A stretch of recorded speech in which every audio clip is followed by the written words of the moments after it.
Hello students, today I will share with you some study tips for class 11 students specially.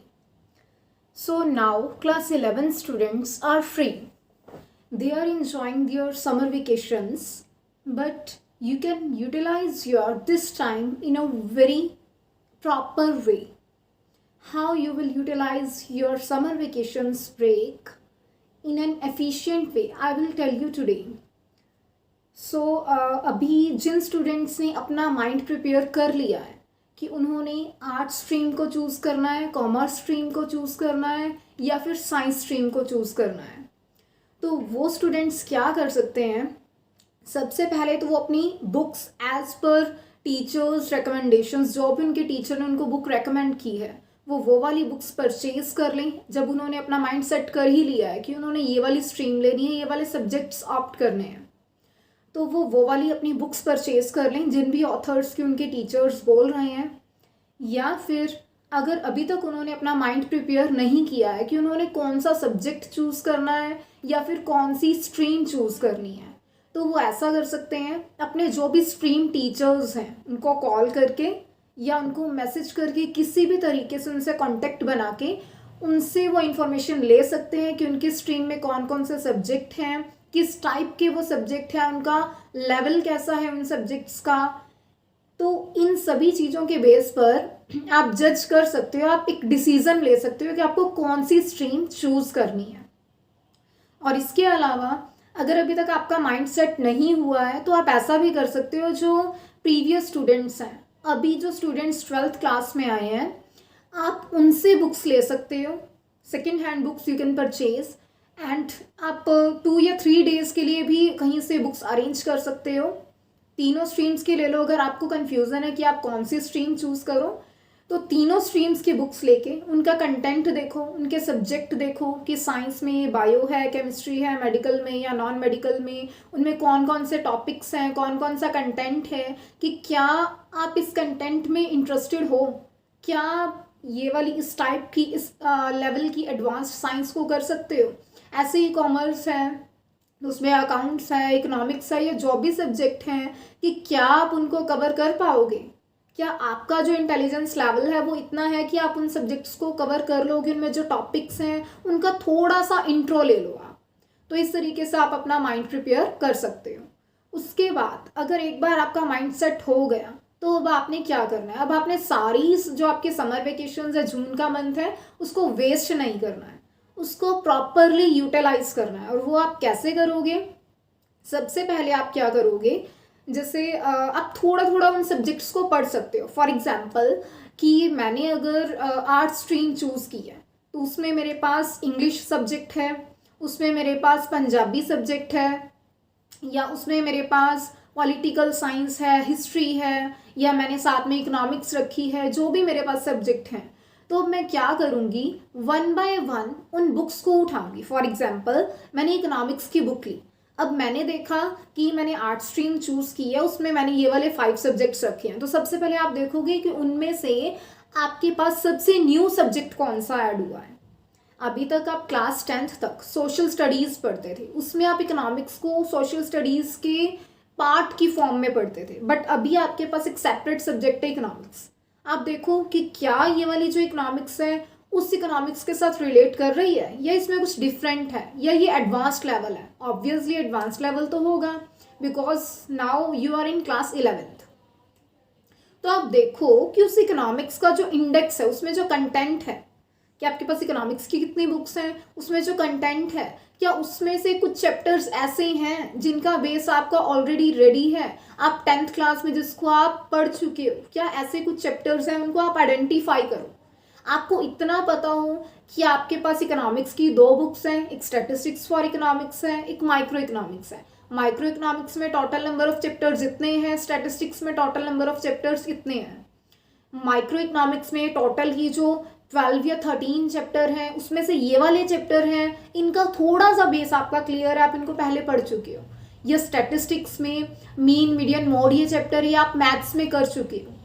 तो इस type के जो chapters हैं इनको आप आइडेंटिफाई करो कि जो आप अभी तक कर चुके हो, जिसको आप अपनी प्रीवियस स्टडीज़ के साथ रिलेट कर सकते हो। देन इनका जो कंटेंट वाला पेज है आप इसके ऊपर पेंसिल के साथ मार्क कर लो कि ये वाले चैप्टर्स आप रिलेट कर सकते हो अपने प्रीवियस स्टडीज के साथ, relatable, you can write like this. And जब आपने इसको राइट कर दिया उसके बाद आप क्या करोगे, आप देखोगे कि जो बाकी के रिमेनिंग चैप्टर्स हैं जो अभी तक आपने प्रीवियस स्टडीज में कहीं पर भी उनके बारे में कुछ भी नहीं पढ़ा, आप उन चैप्टर्स के नेम देखोगे। फॉर एग्जाम्पल एक चैप्टर का नेम है प्रोड्यूसर्स इक्विलिब्रियम, तो प्रोड्यूसर्स इक्विलिब्रियम होता क्या, आप गूगल कर सकते हो, उसके मीनिंग, उस जो चैप्टर का नेम है ना उसका मीनिंग आप सर्च करोगे। एटलीस्ट आपको जो रिमेनिंग के चैप्टर्स हैं जो अभी तक अनटच्ड हैं, आपने कभी भी पहले नहीं पढ़े, आपको उनका मीनिंग पता हो, आप उनको गूगल करके उनका मीनिंग अपने माइंड में रखोगे इन समर वेकेशंस में। मतलब आप अपनी क्लासेस में जाने से पहले, जुलाई में अपनी क्लासेस सेशन स्टार्ट होने से पहले आपके माइंड में ये चीज़ें हों। इस तरीके से आप अपनी इन समर वेकेशंस को यूटिलाइज कर सकते हो।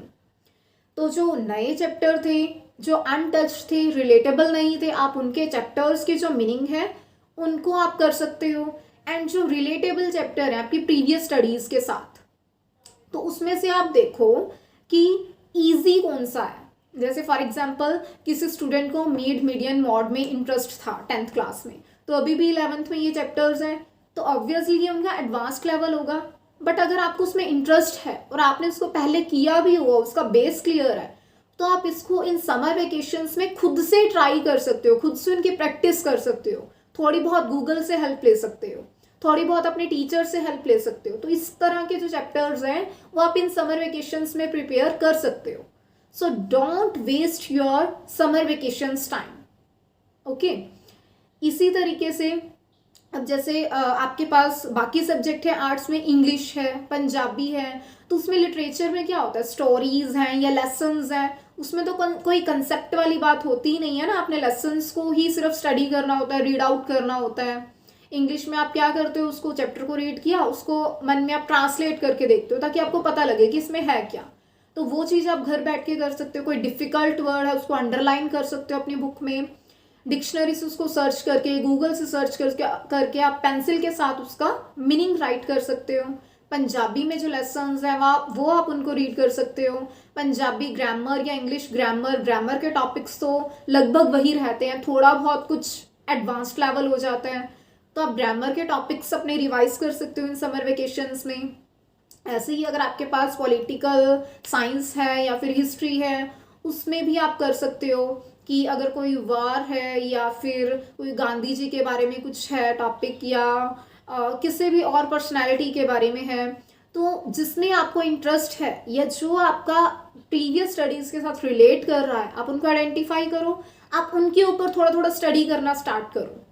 एंड जो चैप्टर्स या जो लेसन्स ऐसे हैं जो बिल्कुल ही अनरिलेटेबल हैं, उनके ऊपर आप टफ मार्क करके वो आप अपनी क्लास के लिए छोड़ दो। जब आपकी ऑफलाइन क्लासेस लगेंगी जुलाई में, आप अपनी क्लासेस में जाओगे तो वो आप अपने टीचर्स से कर सकते हो। ऑब्वियसली जो इजी चैप्टर्स हैं या जो इंटरेस्टिंग चैप्टर्स हैं वो भी आप अपने टीचर्स के साथ करोगे। बट अगर आप ऐसा अभी से करोगे जून में ही, तो जब जुलाई में जाके आप अपनी क्लासेस में बैठोगे, आपके टीचर आपको करवाएंगे, तो आप इन सारी चीज़ों को रिलेट कर सकोगे। आप इन चैप्टर्स के साथ खुद को फैमिलियर फील करोगे कि आपको पता है इसमें क्या है। और जिन चैप्टर्स के ऊपर आपने टफ मार्क किया है, तो आपको पता होगा कि जब जुलाई में जाके आपके टीचर आपको ये वाला वर्क करवाएंगे, तो आपको इन चैप्टर्स के ऊपर एक्स्ट्रा फोकस करने की नीड है। तो इस तरीके से आप कर सकते हो। ऐसे ही अगर किसी स्टूडेंट्स ने आर्ट्स विद मैथ रखी है, मैथ सॉफ्ट किया है, तो उसमें आप चैप्टर्स आइडेंटिफाई करो, कौन से ऐसे चैप्टर्स हैं जो आपके रिलेट कर रहे हैं प्रीवियस स्टडीज़ के साथ। या अगर नहीं भी कर रहे हैं तो जो चैप्टर्स के नेम है उनका मीनिंग फाइंड आउट करने की कोशिश करो। फॉर एग्जाम्पल कोई पॉलिनोमियल चैप्टर है, तो पॉलिनोमियल होता क्या है, थोड़ी थोड़ी उनकी प्रैक्टिस स्टार्ट कर दो। ऐसे ही अगर आपने कॉमर्स स्ट्रीम चूज की है, तो कॉमर्स में अब आपके पास अकाउंट्स एंड बिजनेस स्टडीज है, टोटली एक तरह से आप कह सकते हो कि न्यू सब्जेक्ट है, आपने पहले इनके बारे में बिल्कुल भी नहीं पढ़ा हुआ। तो अकाउंट्स में जैसे चैप्टर्स है, बिल्स ऑफ एक्सचेंज है, तो बिल्स ऑफ एक्सचेंज होता क्या है, उसका मीनिंग आप सर्च करने की कोशिश करो, ताकि जब क्लास में जाके आप करने लगो आपको ऑलरेडी पता हो बिल ऑफ एक्सचेंज क्या होता है, आप फेमिलियर फील करोगे उस चैप्टर के साथ और आपको कोई भी प्रॉब्लम नहीं आएगी। ऐसे ही कोई और चैप्टर है, जैसे फर्स्ट ही चैप्टर होता है इसमें, उसमें आपको बताया होता है कि अकाउंट्स अकाउंटेंसी एंड जैसे अकाउंट्स हो गया, अकाउंटेंसी हो गया, अकाउंटिंग हो गया, इनमें क्या डिफरेंस है? देखने में, सुनने में चीज़ें हमें सिमिलर सी लगती हैं, बट इनमें डिफरेंस है।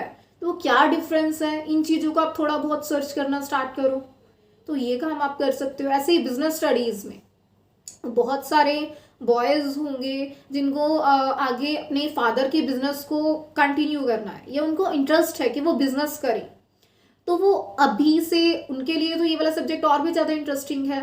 वो चैप्टर्स के नेम देखें और उन चैप्टर्स का मीनिंग आइडेंटिफाई करें कि क्या मीनिंग है। फॉर एग्जांपल एक चैप्टर है मैनेजमेंट, तो मैनेजमेंट क्या होती है? Business organisation. बिजनेस ऑर्गेनाइजेशन क्या होती है? एंटरप्राइज क्या होती है? तो ये चैप्टर्स के जो नेम्स हैं, उनमें जो की वर्ड्स हैं, आप उनको आइडेंटिफाई अभी से उनके साथ फेमिलियर होना स्टार्ट कर सकते हो। तो ये सारी चीज़ें अगर आप बात मेरी मानोगे तो ये आगे जाके आपको बहुत ज़्यादा हेल्पफुल होंगी इन मंथ जुलाई।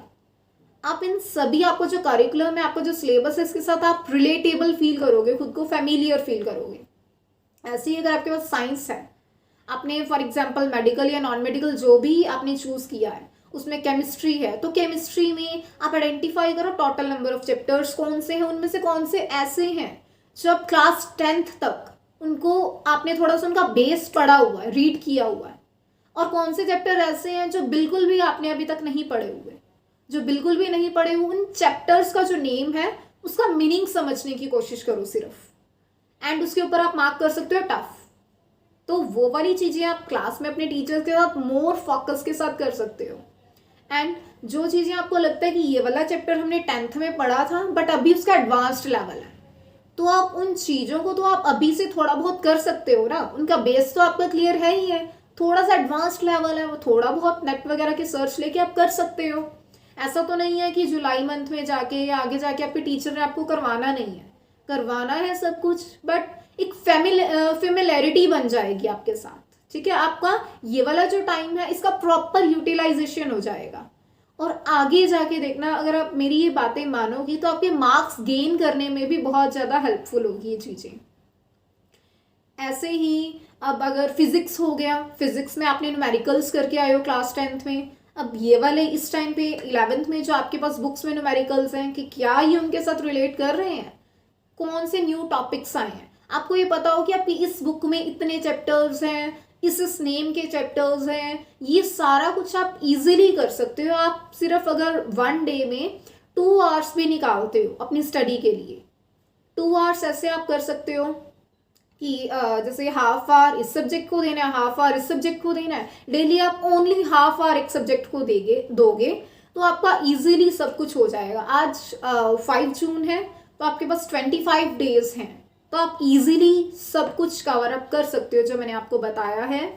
सो मेरी तो यही एडवाइस है कि आप जो मैंने टिप्स आपको दी हैं इनको फॉलो करो।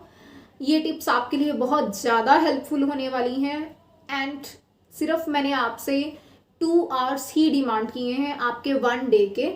2 आवर्स को छोड़ के आपके पास जो पूरा टाइम है उसमें आप अपनी समर वेकेशंस को एंजॉय भी कर सकते हो। आपको पेंटिंग में इंटरेस्ट है, आपको म्यूजिक में इंटरेस्ट है, या आप कहीं घूमने जाना चाहते हो, मूवी देखना जाना चाहते हो, आप कुछ भी कर सकते हो उस टाइम में।